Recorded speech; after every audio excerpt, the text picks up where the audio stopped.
Pablo, muy buenos días, también buenas fiestas, esperamos que haya pasado en compañía de su familia en estos días. Y bueno, primero justamente conversar qué significa que Ecuador haya finalizado, como dice el ministro, con buenos éxitos el acuerdo con el Fondo Monetario. Muy buenos días, un saludo muy cordial para ti, Verónica, Gabriela, y a través de ustedes a todas las personas que nos siguen por este medio digital. Efectivamente, es la primera vez que el Ecuador logra terminar un programa de consolidación fiscal con el Fondo Monetario Internacional. Este es un programa que lo suscribió Lenín Moreno en octubre del año 2020 y es el programa más importante en toda la historia económica del Ecuador y en toda la historia de las relaciones entre el Fondo Monetario y el Ecuador. Para que tengas una idea, Lucio Gutiérrez firmó un acuerdo con el Fondo Monetario a inicios del año 2003 por alrededor de 250 millones de dólares. Esta vez se firmó un acuerdo por 6.500 millones de dólares. Es el segundo paquete de negociación con el fondo más importante después del paquete negociado con Argentina. Entonces, para el Fondo Monetario, Argentina y Ecuador se convirtieron en una prioridad. ¿Por qué? No por razones de tipo macroeconómico, ni porque el Ecuador ahí está en una crisis tan grave, sino por razones eminentemente geopolíticas. La intención del Fondo Monetario, la intención de este paquete de ajuste era inscribir al Ecuador dentro de la órbita geopolítica de Estados Unidos, básicamente de Washington y de gran capital financiero, habida cuenta que el Ecuador estuvo fuera de la órbita del Fondo Monetario Internacional desde el año 2005, cuando se cerró el paquete que había firmado efectivamente Lucio Gutiérrez en ese entonces. Desde el 2005, ¿no?, hasta el año 2019, el Ecuador estaba por fuera del Fondo Monetario Internacional. ¿Qué hace el Fondo Monetario Internacional? Hace un esquema de austeridad fiscal, de ajuste fiscal, que le somete al país en una crisis realmente pavorosa.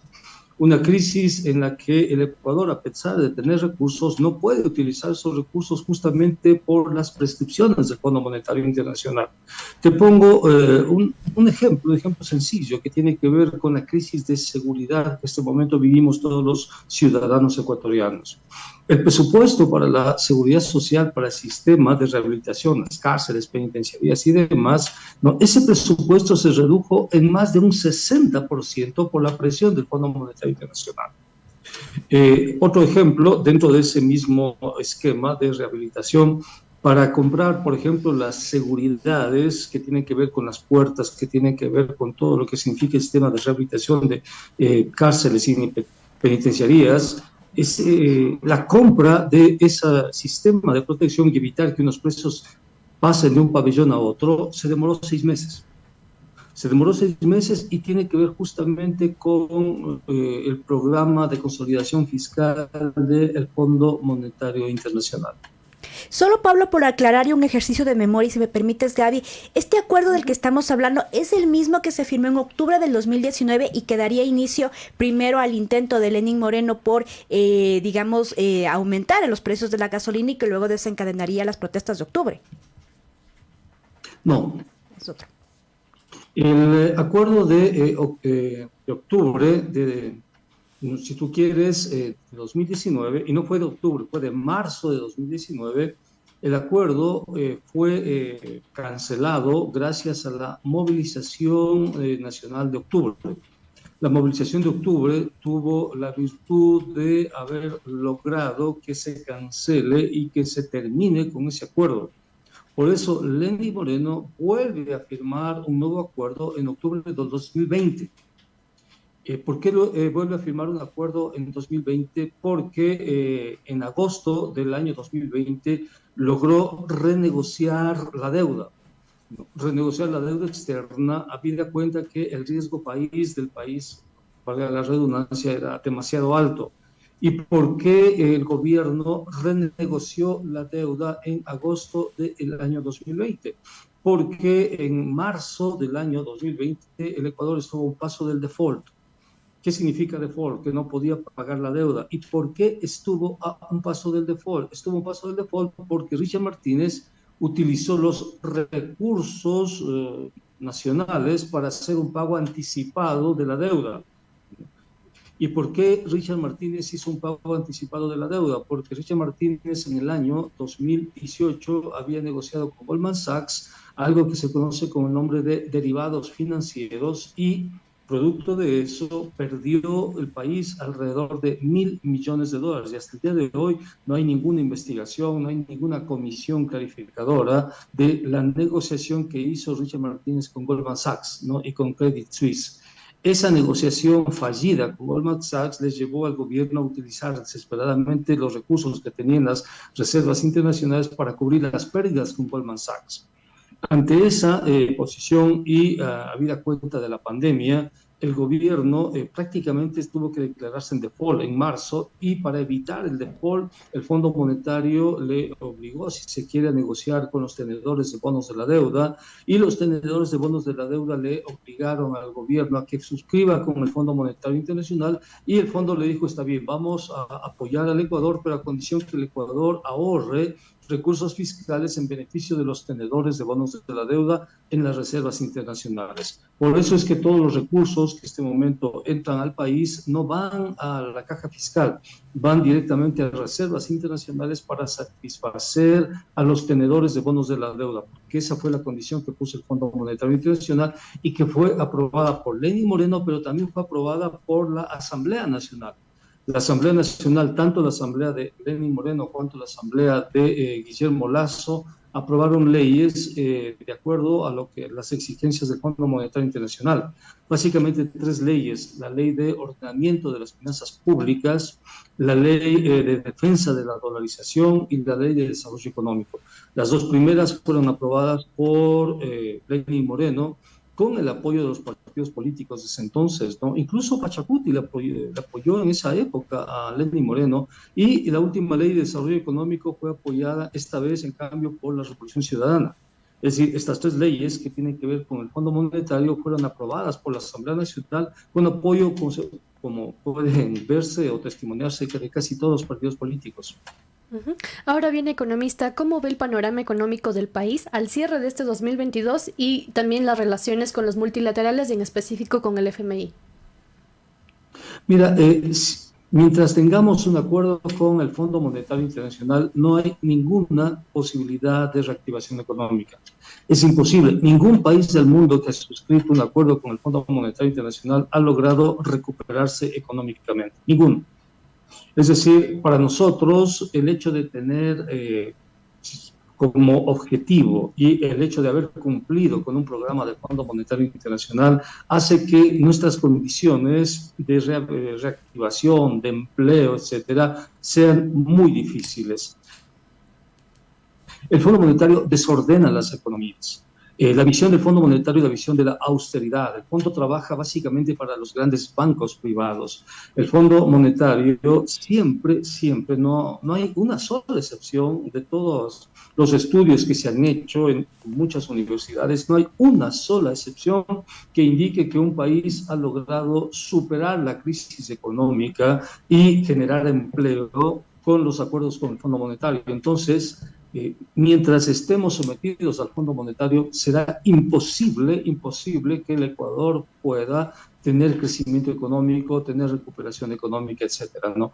Hay una confusión en el Fondo Monetario con respecto al marco jurídico que vive el país, si tú quieres. ¿Por qué? Porque el Fondo Monetario tiene una visión muy fiscalista, una visión muy contable de las cuentas fiscales. Por ejemplo, el Fondo Monetario obliga a que se registre dentro del gasto público y dentro de las cuentas fiscales a entidades que son autónomas por sí mismas, como por ejemplo la Seguridad Social.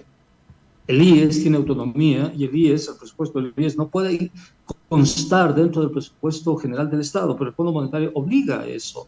Por ejemplo, los GAF, los gobiernos autónomos descentralizados, tienen su propio presupuesto, pero el Fondo Monetario los obliga a registrarlos dentro del presupuesto general del Estado. Esto provoca un desorden en las finanzas públicas muy fuerte, muy importante. Por ejemplo, el superávit fiscal.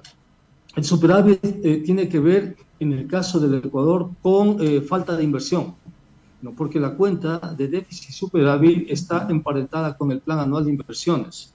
Y eso está en función de las leyes ecuatorianas, pero los tecnócratas del Fondo Monetario no han leído las leyes ecuatorianas. Entonces, cuando aquí hay superávit fiscal, significa que el gobierno no va a invertir. Eso significa superávit fiscal.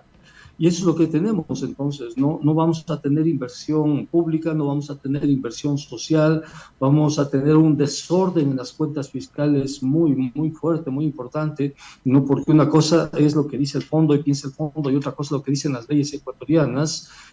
Será un año de mucho conflicto social, creo yo, de mucha confrontación, continuará la inseguridad ciudadana a nuevos y mayores niveles porque el gobierno no tiene instrumentos para combatir la crisis de seguridad que vivimos. Habida cuenta que está atado de pies y manos para hacer eso.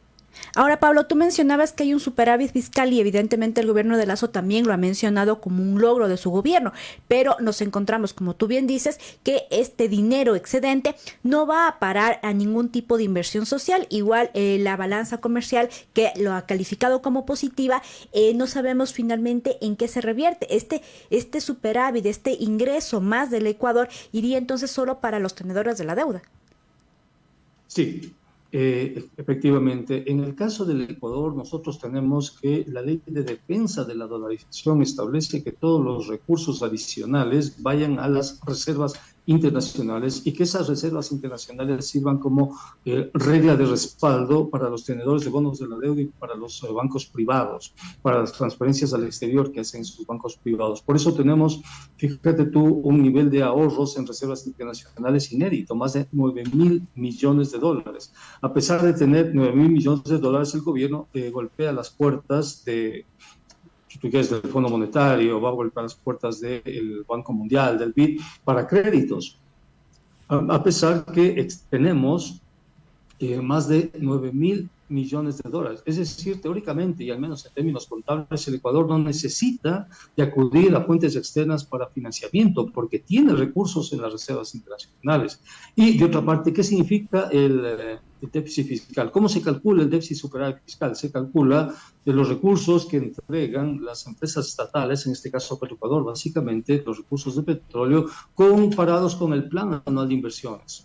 Entonces, si el plan anual de inversiones es 5.000, por ejemplo, ¿no? Y los recursos que entrega Petroecuador son 3.000, entonces ahí hay un déficit. Se produce el denominado déficit fiscal que se financia con básicamente deuda interna o, en este caso, deuda externa.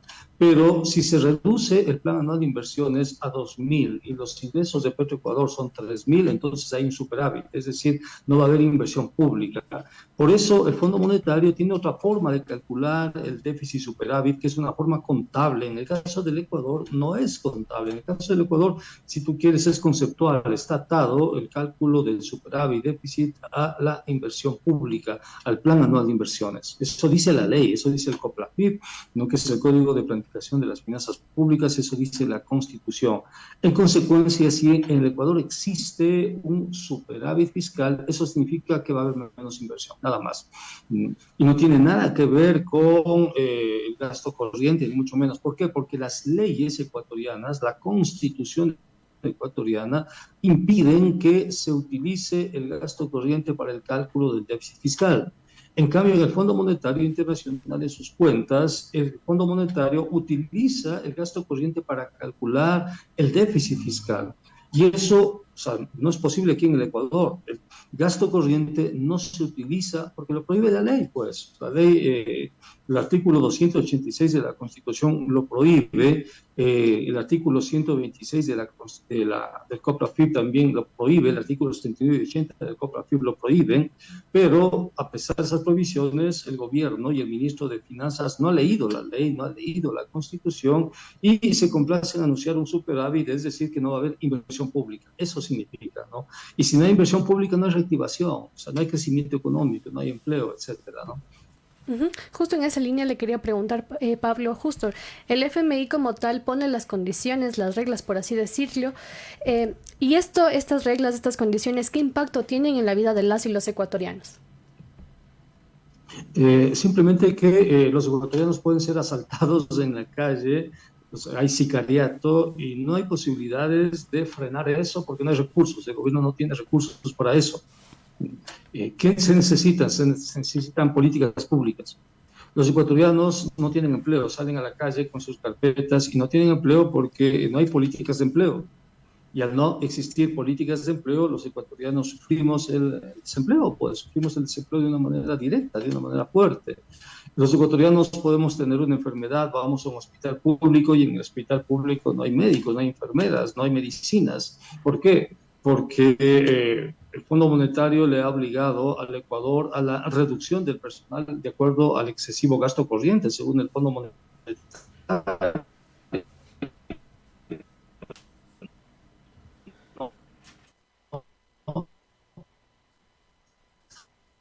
Pablo, parece que tenemos un problema con su conexión.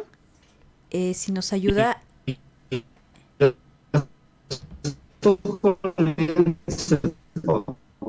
Médicos, maestros,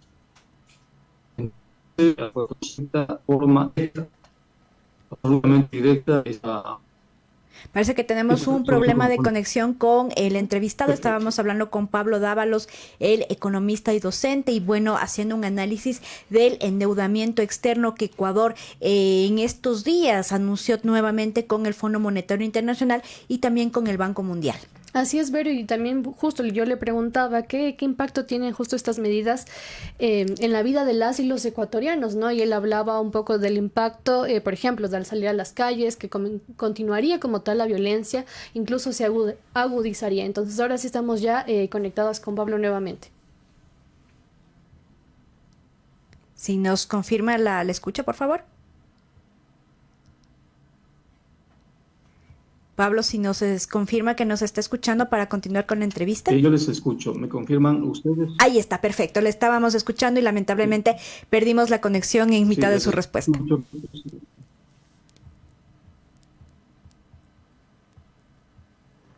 Sí, no sé si me escuchan. Ahí le escuchamos bien. Más bien, no sé si nos puede ayudar apagando la cámara y nosotros ya colocamos una imagen. Yo había indicado que las...